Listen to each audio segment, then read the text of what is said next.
یعنی کہ آپ اندازہ کیجئے نا کہ گھوڑوں پہ جو سفر ہے وہ یعنی کہ دنوں میں ہوا کرتا تھا جو آج باقاعدہ منٹوں میں یا گھنٹوں میں ہو جاتا. اس زمانے میں جو پیمائش کی تھی وہ کیسے کی تھی؟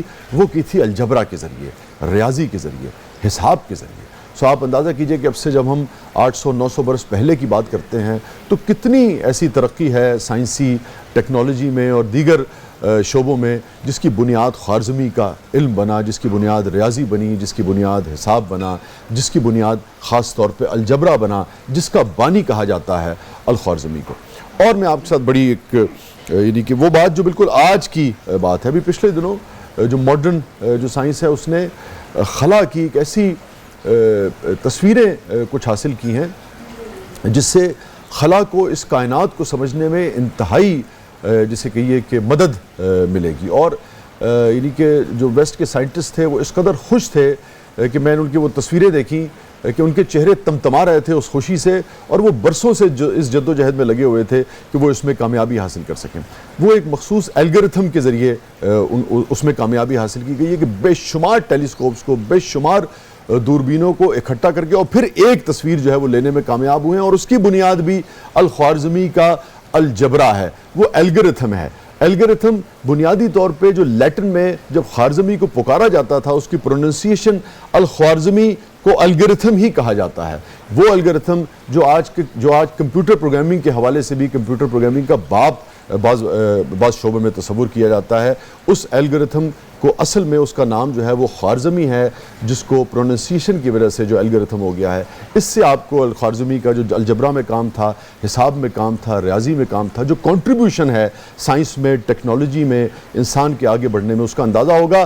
بات یہ ہے کہ یہ کھوئی ہوئی میراث ہے, چاہے خوارزمی ہوں, چاہے دیگر علوم کے شعبے ہوں یا لوگ ہوں, ہمیں اس کھوئی ہوئی میراث کو دوبارہ حاصل کرنا ہے. کل انشاءاللہ تعالیٰ ایک نئے مسلم سائنٹسٹ کے ساتھ آئیں گے, ایک نئی اپنی میراث کو کھوجنے کی کوشش کریں گے.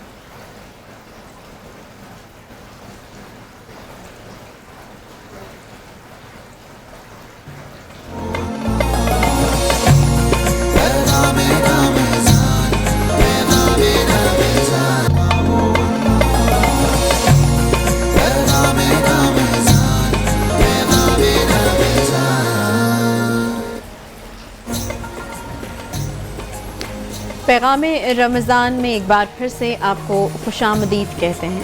وسیع شاہ صاحب میرے ساتھ موجود ہیں اور میں عائشہ احتشام.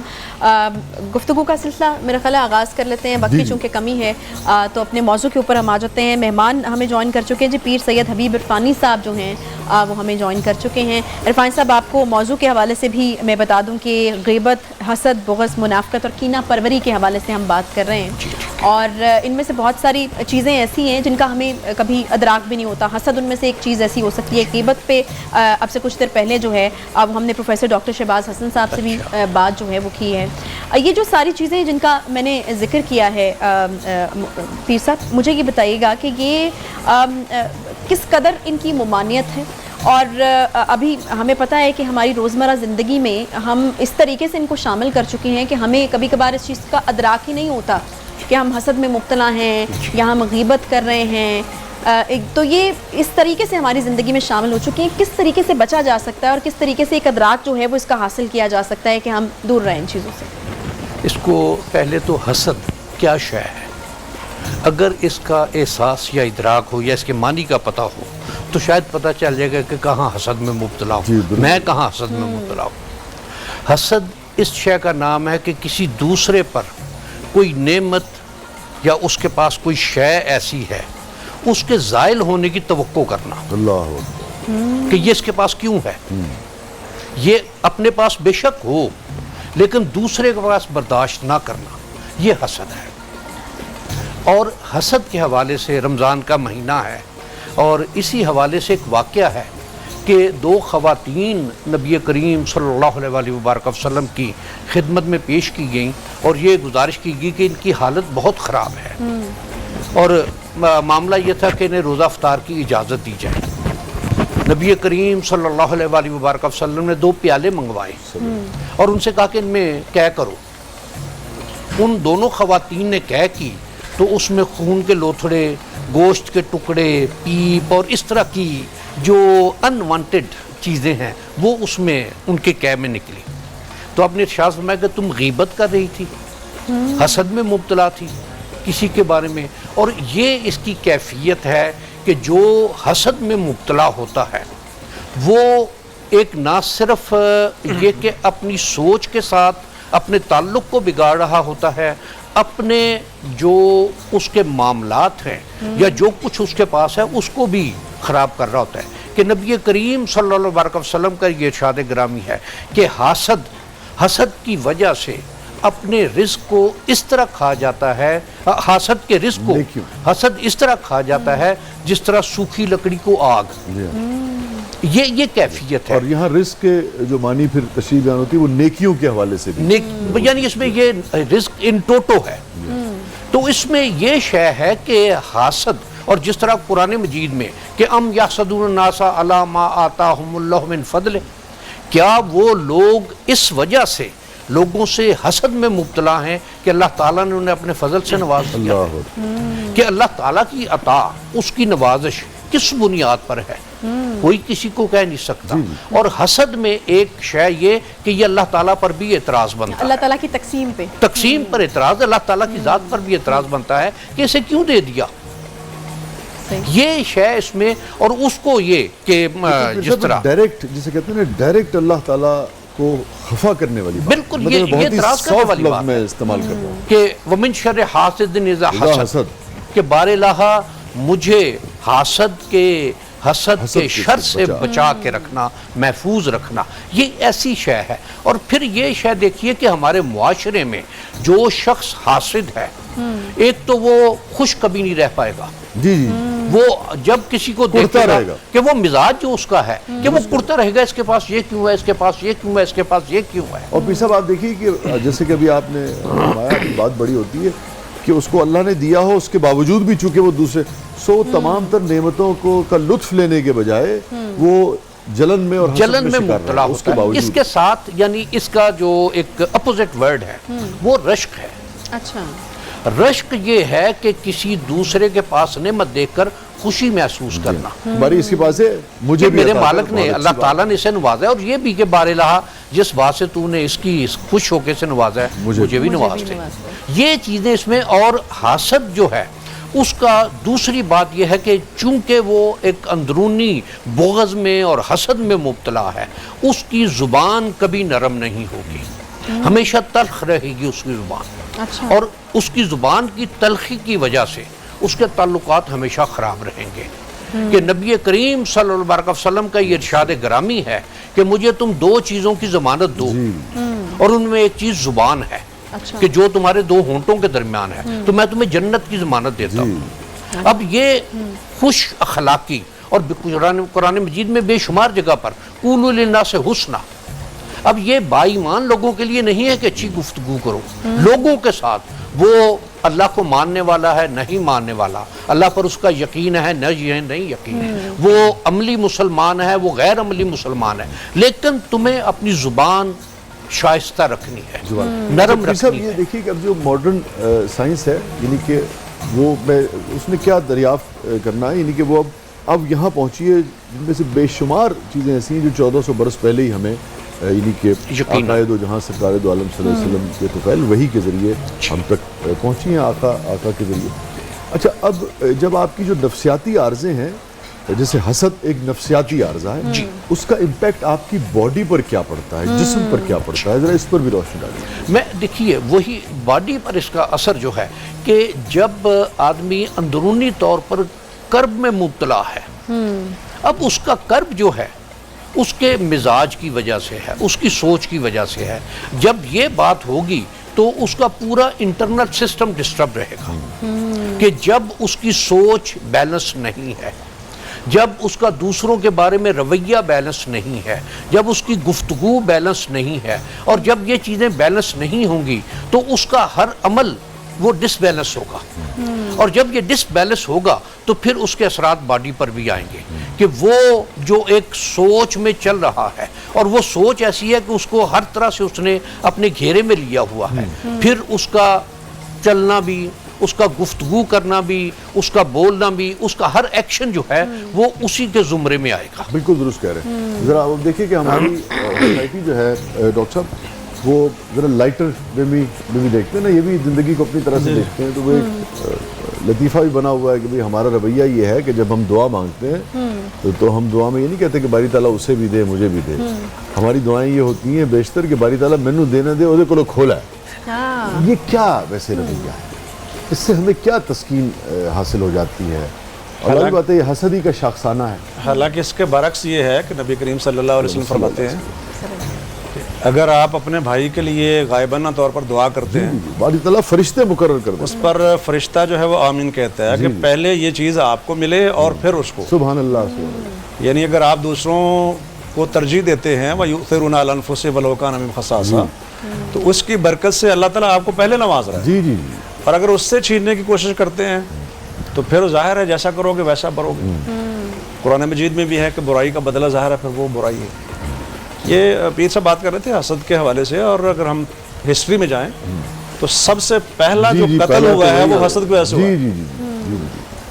اور حضرت یوسف علیہ السلام انکار جو ہے، پہلا انکار بھی حسد ہے. جو شیطان کا جنم ہے جی جی یہ بنیادی طور پہ تو حسد ہی کا ہے کہ یہ خاکی کہاں سے آ گیا جس کو کہا کہ میں بہتر ہوں، میں اس سے بہتر ہوں. میں اس سے یہ حسد کی بات آ گئی نا کہ یہ میرے سے کم تر ہے. وہ تکبر کی بنیاد پر جی جی غالباً اس کو زیادہ پریفر کیا دونوں اصل میں آپس میں چیزیں تکبر حسد ایک دوسرے کو جنم دیتی ہیں برائیاں ہیں. اور حضرت یوسف علیہ السلام کے ساتھ جو بھائیوں نے کیا ہے وہ ظاہر ہے جی جی بالکل حسد کی وجہ سے کیا ہے کہ ہمارے ابا جی اس سے زیادہ پیار کرتے ہیں، تو اگر ہم اس کو راستے سے ہٹا دیں گے تو پھر یخلو لکم وجہ ابیکم، تو پھر ابا جی تم سے پیار کریں گے. حالانکہ انسان کی یہ غلط فہمی ہے کہ اگر دوسرے کو راستے سے ہٹا کر وہ کوئی اپنی طرف توجہ دلانا چاہتا تو ایسا ممکن نہیں ہے. ٹھیک ہے. اگر اس کی قسمت میں نہیں ہے تو کسی بھی حالت میں اس کو نہیں مل سکتا. مجھے اگر آپ 10 سیکنڈ میں آپ دونوں حضرات یہ بتا سکے پھر عائشہ صاحبہ نے کلام کی طرف بڑھنا ہے. علاج کیا ہے دیکھیے بیماری کا نفسیاتی اس میں پہلی چیز تو یہ ہے کہ آپ اللہ کی نعمتوں پہ نظر رکھیں. جو آپ کے اوپر اللہ تعالیٰ کی نعمتیں ہیں ان پر آپ غور کریں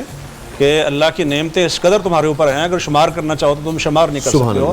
اور پھر اس کی تعریف کریں آپ جس پر آپ کو حسد آ رہا ہے، دعا کریں. دیکھیے ایک یہ کہ اپنے سے اوپر والے کو دیکھ تیرے میں عجز پیدا ہوگا. واہ واہ واہ. اپنے سے نیچے والے کو دیکھ تجھ میں شکر پیدا ہوگا. واہ واہ واہ. اور شکر کا حوالے سے قرآن مجید کا جو ارشاد ہے کہ لَإِن شَكَرْتُمْ لَأَزِيدَنَّكُمْ، تم شکر ادا کرتے رہو تمہیں مزید ملتا رہے گا. سبحان اللہ سبحان. اس کے مقابل ساتھ یہ بھی ہے کہ وَلَئِن كَفَرْتُمْ إِنَّ عَذَابِي لَشَدِيدٌ، کہ اگر تم کفر کرو گے، میری نعمتوں کا انکار کرو گے تو میرا عذاب بڑا سخت ہے. اور شاید غلطی جو ہے وہ ہم یہیں پہ کر جاتے ہیں میں ایک کہ جو چیزیں ہمیں ملی ہوتی ہیں ان کا شکر ہم ادا نہیں کرتے. ایک فکرہ اور کہ شکر ایک کیفیت کا نام ہے، حسد بھی کیفیت کا نام ہے.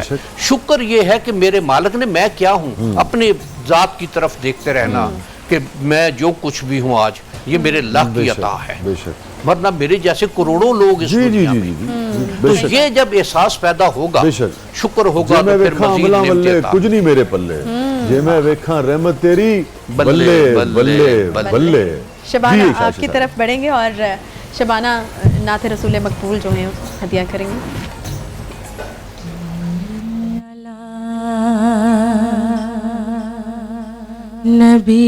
نبینا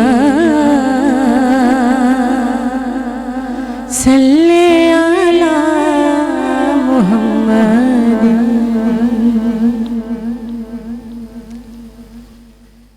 خوشبو ہے دو عالم میں تیری ہے گلے چیرا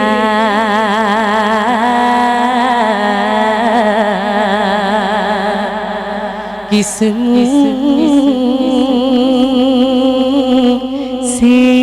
بیان تیرے اوصاف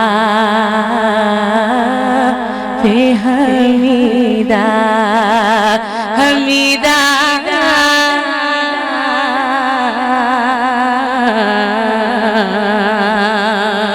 کس